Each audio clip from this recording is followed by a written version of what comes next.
Hey guys, magandang tanghali po, Luzon, Visayas at Mindanao. For today's video guys, magluluto tayo ng swam. Swam ito guys, masarap sa tag-init ito. So ang swam natin, ang ilalagay natin na dahon ng ampalaya.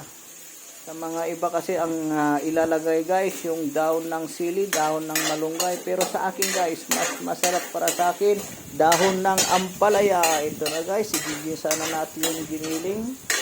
Ito na, giling. Ito po, gisa natin. Pag antayin natin magkukulay brownish yung giniling. Bago natin ilagay yung sibuyas. Saka yung bawang. Ayan na guys, medyo mag-brown na. Ayan oh. Ayan, mekos.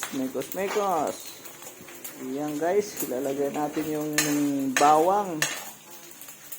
Bawang sa masarap na ulam sa tanghali guys. No, magluto tayo ng swam. Ito na guys, para ang sikreto ng lulutuin para masarap guys, yung dagdagan mo ng bawang para malasa. So ito na guys, hintayin natin magba-brownish din yung bawang para lalabas yung aroma. Ayan na. Ayan guys, pwede nang lagay yung sibuyas na ganito.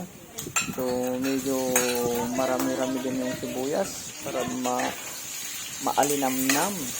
Maiyaw, no? Di ba?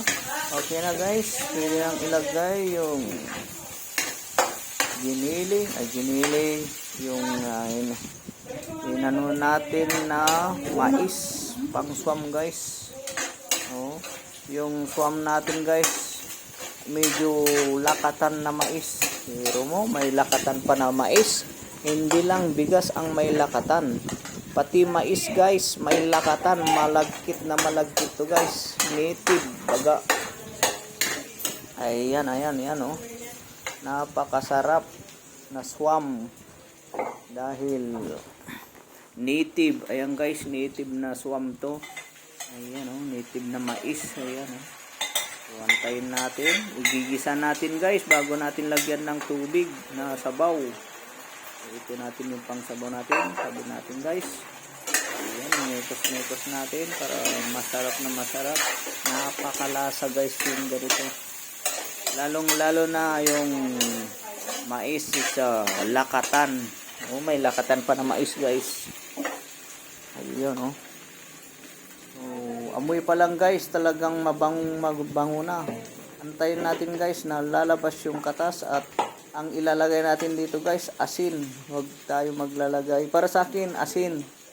No, yung iba kasi patis, pero ayaw ko yung patis. Mas maganda yung asin guys, para sa akin. Ayan oh. Antayin natin na lumabas yung katas niya. Ayun oh. Okay. Napakasarap. Napakalinamnam. Ayan guys, medyo malagkit na. Ayun, lumalagkit na yung mais guys. Ilagay na natin yung sabaw. Ayun oh. Okay, shout out pala sa mga nag-uulam ng samtong ganitong oras. Napakasarap. Tamang-tama dahil napakainit ng panahon. Ingat lang kayo mga kapatid dahil mainit ang panahon, no? Dagdagan natin yung iniinom natin dahil delikado ang init. Kaya ito, nagluto ako ng swam para hindi tayo high blood din. Ayun oh. Okay, antayin lang natin guys na kumulo para pag